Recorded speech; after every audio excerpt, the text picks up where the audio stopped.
guys, so what is going on from the RC dungeon?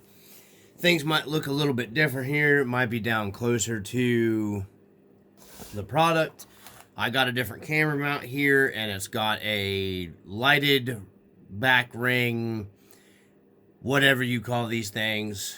You can adjust a bunch of different lights and whatnot on it, and I'm just giving it a try. This is the first little video I'm going to use to do it with. I'm told that having a little bit of the backlight for the stuff makes it a little bit better. I don't know. But this is, excuse me, this is what we're getting into.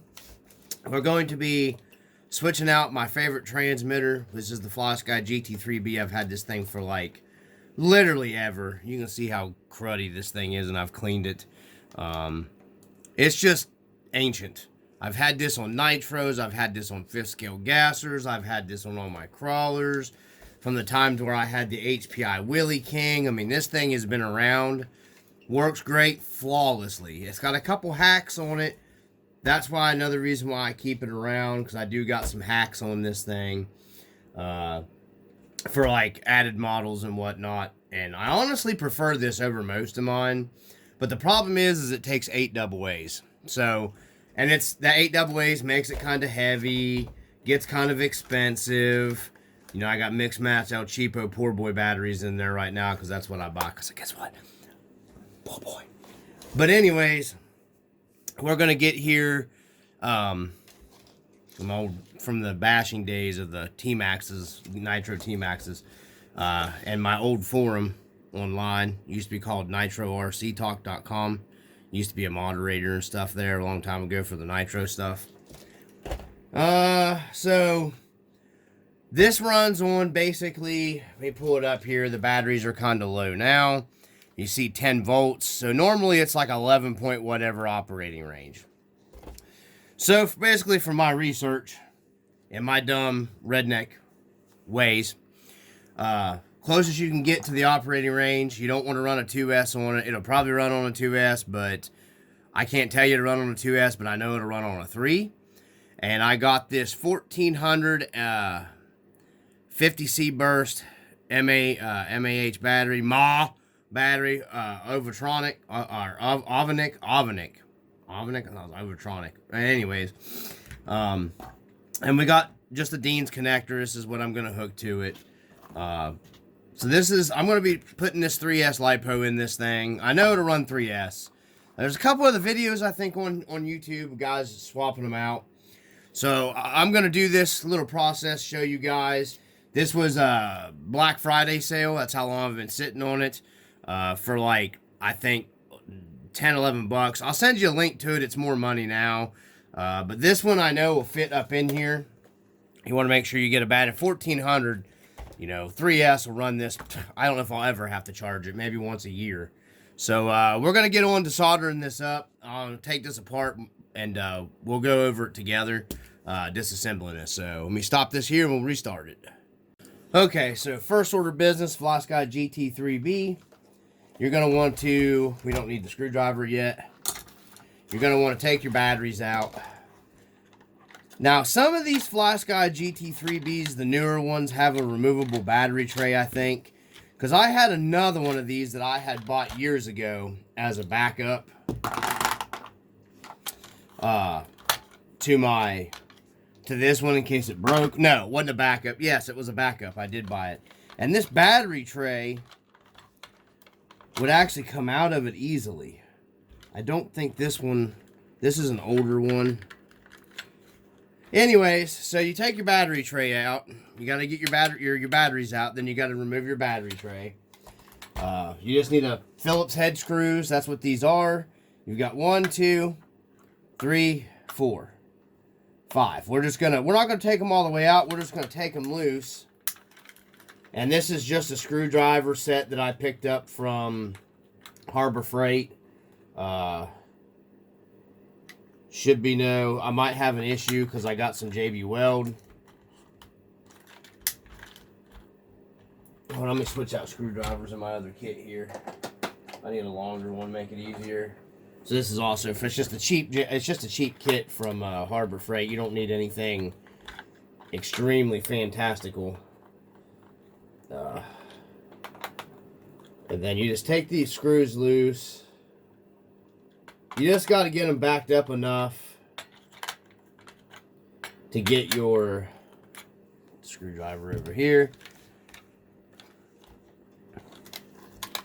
And I'm probably going to have to cut my zip tie. I think this, that JB Weld is going to cause me some issues splitting my case here.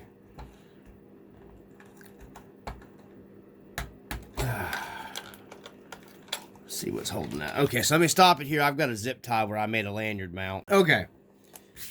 So, I had to cut my little RC Nitro Talk sticker, and I had to trim off the JB Weld that I had this GoPro mount JB welded down with. And then I had to cut the end of this is where I slap Velcro my winch controller down to. So now we've got this bad boy to where she's split open. I always flip it to where my screw heads are kind of poking up. And then we're gonna have to open up our screws a little more in the back to get this out. So we're just gonna open these up a little bit more. I think these are pretty long screws. I think if we take the one totally loose here in the back, and I'm just gonna drop it back down in here. Because we just gotta pull this, and there's wires attached to it, okay guys? So you just gotta be careful taking this out. And if my camera's moving around, it's because it's sitting directly on the table my scale garage here that I'm working in. So, here we go. So, take them a little looser. A little looser. Alright, so, I'm getting it pulled up out of here. Maybe. Alright, let me turn the camera off and I'll tell you how I went around getting it loose. Okay, so you just got to take this one, the two bottom, and then the two in your handle. You're going to have to unscrew those completely, but you don't got to disassemble your transmitter, okay? I mean, it's really not that hard to do. You don't got to disassemble your transmitter at all. You've got your positive and your negative wires here. You got the black and the red going to your battery case. And here's what I'm going to do. We're going to desolder these, and I'm going to keep this battery tray. And then there's little metal tabs on this battery tray. I don't know if you can make it out on it there in the camera. But if you want to go back to soldering your battery tray back on, you can just heat your solder up, tin it, and then just solder your battery tray right back onto your transmitter if you want to go back to it.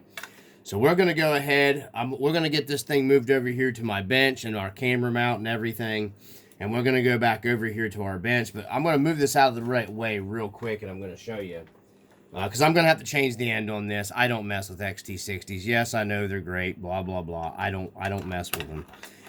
So my wiring is going to go ahead up in there just like that.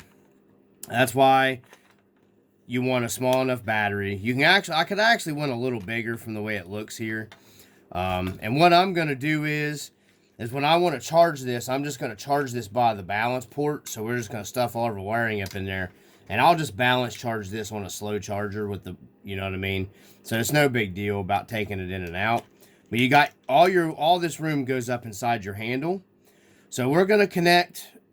I'm going to go ahead and use a Dean's. A JST would probably work better.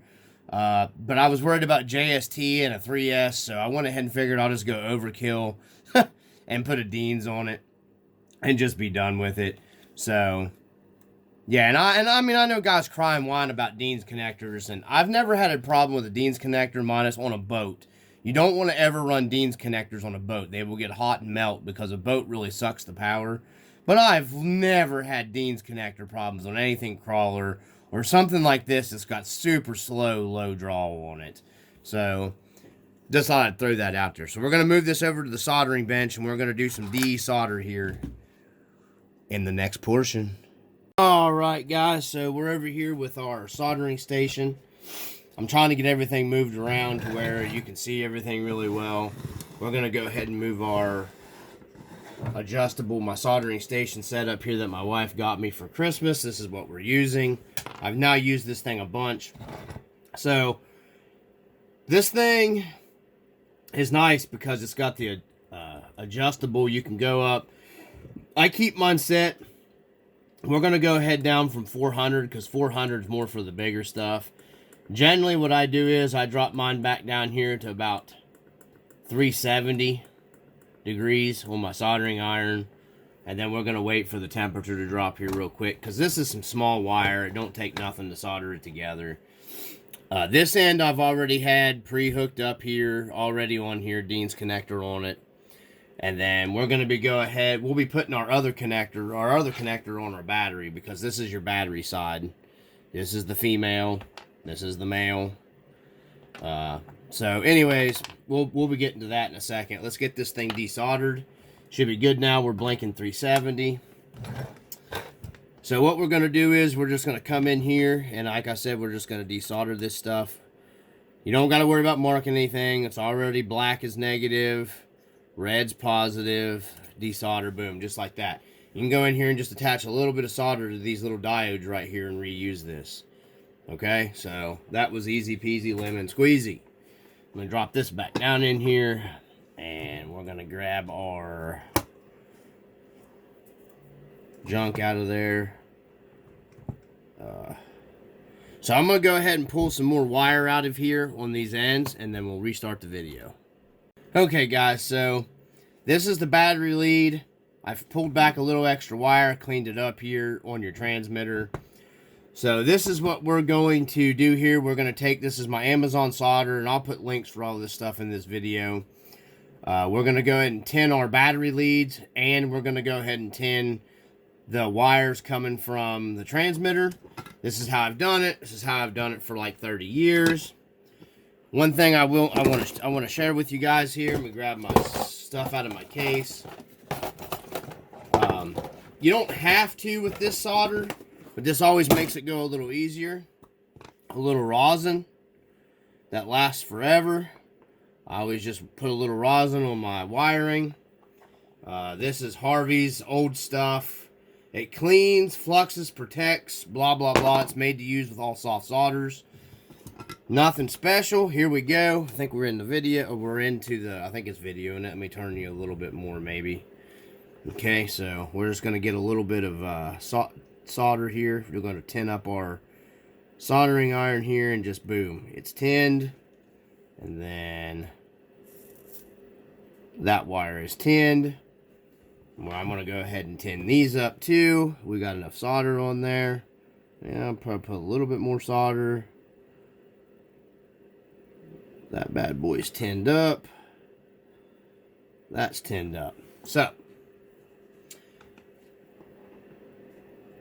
okay. This is how I do it. I know people are going to be like, oh my God, you're doing something wrong.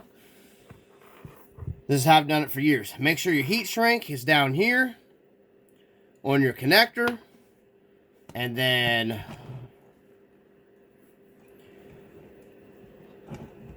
what we're going to do is, and this is my little helping hand. I like to use my little helping hand so I don't get burnt. We are just going to fuse these two in matrimony.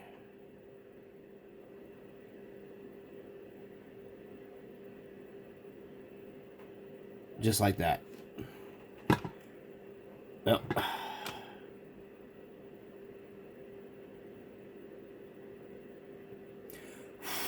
Just like that. I think I got them together that time. Make sure they're connected good. Give them a pull, tuggy ruggy, buggy wuggy. There we go. There we go, guys. That one's the positive side is done. I've already got my heat shrink. Make sure you don't forget you put your heat shrink on. Just some cheap Harbor Freight heat shrink works fine. I know somebody's going to make a smart comment. You don't got to buy expensive stuff. This stuff works. This always works fine. This is going to be a pain in the dookie. I don't know if I'm going to try to... I'm trying not to get in the way of the camera here, guys. This is kind of hard to film.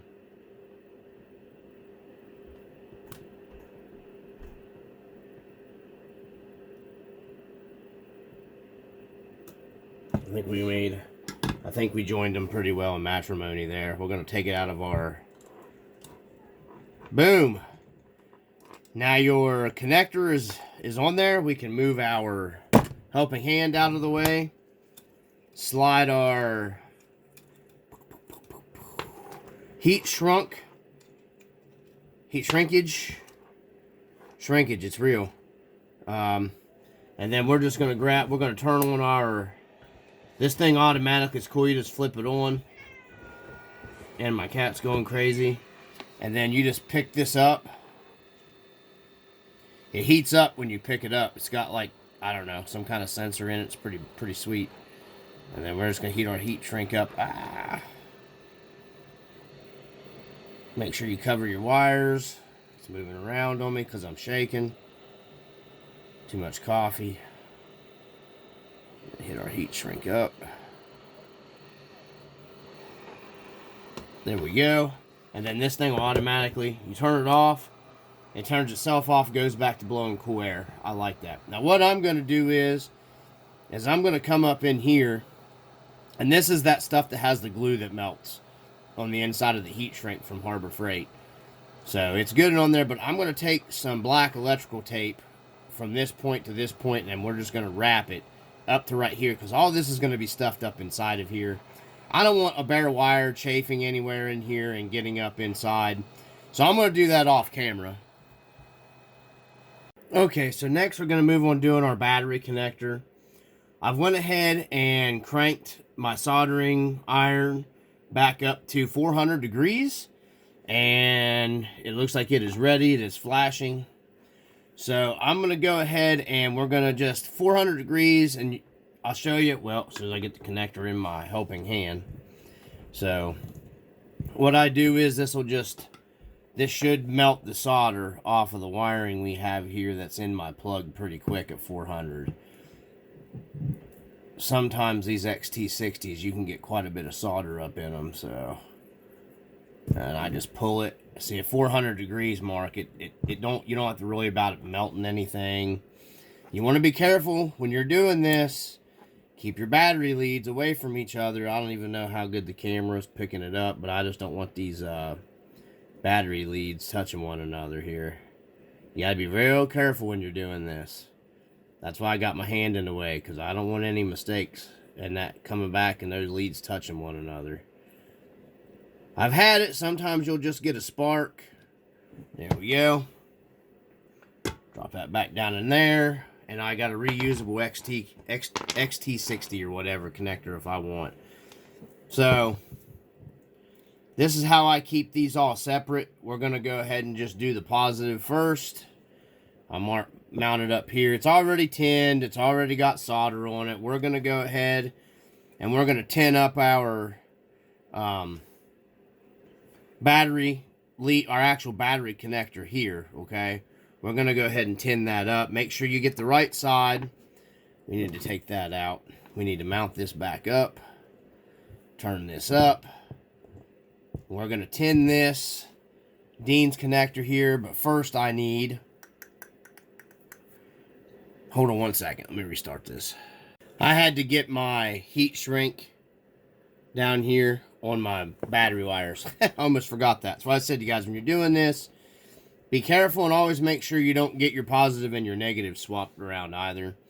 So I just take my rosin stuff, dip it down here, get the rosin on there, grab you some solder.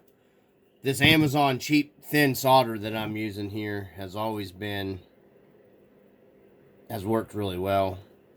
Grab your soldering iron here. We're just going to tin our battery. Maybe.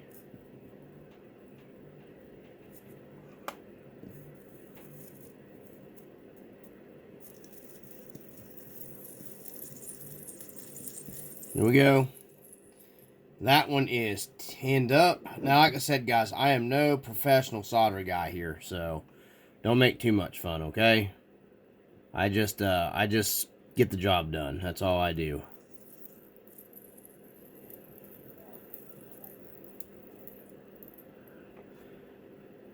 And I very rarely have anything ever come apart on me. Or I haven't for years, so I'm gonna pull this back out. I think we got it good. Yeah, we got it good and soldered on that one. Now, I normally don't like these style Dean's connectors. I like the newer style ones. I'm gonna let it cool down. We'll come over here to our negative side that we have right here. And we're going to go ahead and mount this one. I don't know how well the camera's picking it up. I'm trying here to get it for you guys. It just makes it a lot harder to solder on camera here. And then we're going to get us a little solder. I forgot to turn this bad boy back down. I'm going to go back down to my 370. I just prefer to solder around 380, 370, so just works for me, you know. I don't know. You'll have to, like I said, there's a lot better videos than this one too online. This is just, you know what I mean? This is how I've done it for years. There we go. And then I'll just heat this one up here first. Get the heat soak going. And get the solder softened up on it. And then get this one. And then we'll just heat them both up together. It's going to be hard for me to do. Where I need to be is in the way of the camera. So I think we got that one soldered. So I'll let it cool down. Flip our soldering station off. And we should be good to go. Let everything cool, because you don't want to get burnt. And then we'll slide our heat shrink up on, and we should be golden. She should be ready to rock and roll. See if we can turn it on here.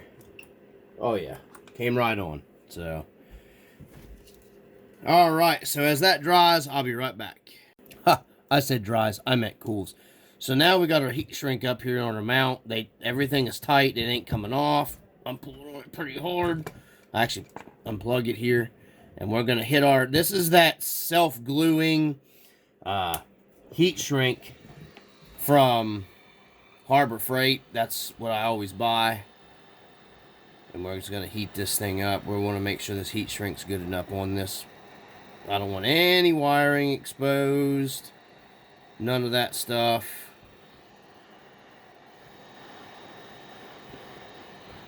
So, slop that bad boy back down on there. And there we go. Our connector is connected. Heat shrunk. You know, not that there's anything up in here this thing's metal going to get a hold of or anything like that. But so what I ended up doing was here, I couldn't find my black tape. I'm going to have to let this dry. I ended up going up here with my liquid tape to actually take up less room. I don't know if the camera's picking it up or not. This is what I used, was liquid tape. This also seals stuff up waterproof wise. And I just went around individual wiring on my heat shrink here. And then I'm going to throw a zip tie and a zip tie on here. I got to wait for this to dry though before I can put it back together. I'm going to throw a zip tie up here and a zip tie up here so none of this can come loose. And it's going to be way up inside the handle. I just take as much precautions as I can. You don't want fire or anything like that with this stuff, guys. So we're going to zip tie here. And then, but I got to wait for this to dry. It takes a little bit. And then we'll come back and I'll finish the video here going, mounting your battery inside and all that good stuff. All right, guys. So this is where we're at. Everything has seem to have dried up enough here. You can see this stuff turns to like a hard plasticky, well, rubbery plastic stuff, the liquid stuff. And I just took a zip tie here, a zip tie here. None of this can come loose now. It's just a little extra precaution. So we're going to go ahead and stuff this up inside the transmitter here, if I can get it to go. As far as we can get it. Okay, there we go. You got your plug in. We got our battery. So what we're going to do is find a nice spot here. And I just lost my screws. Let's just go ahead and put the screws back in this really quickly so we don't lose them. I may have lost one already, actually. No, it's still in there. So I'm going to grab my screwdriver. I should have done this beforehand. Just a lot going on. So we're just going to go ahead and tighten our screws back up here, guys. Because we don't need them loose. now, because this battery's got plenty of room to go in and out with the screws tight and everything. And like I said, you can always go back to your, you know, crappy AA tray later on down the road. Hey, little dungeon master. So just tighten all your screws back up, guys. I mean, in my opinion, it's worth the $10, $15 modification. Little dungeon master's trying to get on camera. Hey, you smell good. What have you been eating? Nothing. I'm hungry. I'm gonna take a bite of you. Oh, yeah, the Big Mac. Yeah, the Big Mac. McDonald's? Ah! Alright, so we got our screws screwed back down. Everything is copacetic. So we're going to mount our battery up in here. We're just going to take some of this Velcro here. Cheap Velcro, heavy duty from McDonald's. Ha ha! From Wally World. I think I need to trim it. It's too wide. This is what I'm going to use to hold it inside the transmitter. You don't got to get super fancy with it here, guys.